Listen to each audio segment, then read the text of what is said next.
നന്ദ, നന്ദ, എന്തു വേണം? അത് ഞാൻ പറയേണ്ട ആളിനോട് പറഞ്ഞോളാം. സിദ്ധു പറയാൻ വന്നത് എന്താണെന്ന് എനിക്ക് ഊഹിക്കാൻ പറ്റും. വെറുതെ എന്റെ മോനെ വഴക്ക് പറയരുത്. അവൻ എന്റെയും മോനാ. എനിക്കും അവന്റെ മേൽ അവകാശങ്ങളുണ്ട്. നന്ദ, എന്താ? നീ ഇന്ന് ദേവികയുടെ വീട്ടിൽ പോയിരുന്നോ? ആ, പോയിരുന്നു. അവിടെ ചെന്ന് ബഹളം ഉണ്ടാക്കി. സിദ്ധു, അമ്മേ, ഞാൻ പറയാം. അച്ഛാ, അതെന്റെ ഭാര്യയുടെ വീടാ. അവിടെ ഞങ്ങൾ തമ്മിൽ പല പ്രശ്നങ്ങളും ഉണ്ടാവും.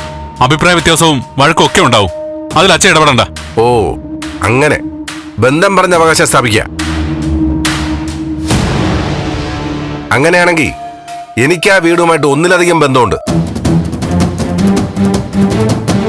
അതെന്റെ മരുമകളുടെ വീടാന്നുള്ളത് ഒന്ന്. ഞങ്ങളുടെ സ്ഥാനാർത്ഥിയുടെ കൂടെ വിടാം. അവിടെ ഒരു പ്രശ്നം ഉണ്ടായാൽ എനിക്ക് ഇടപെടാം. സിദ്ധു, ഞാനങ്ങ് ക്ഷമിച്ചിരിക്കുക.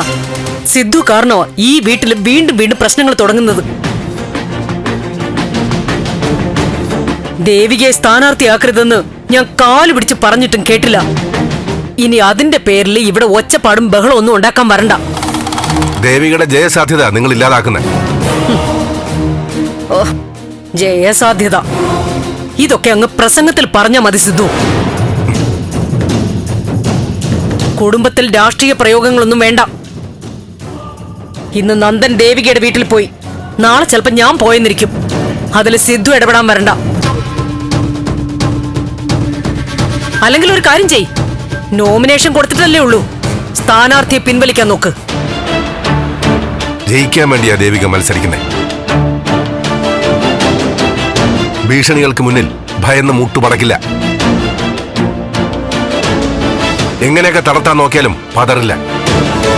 ദേവിക ജയിക്കും, MLA ആവും.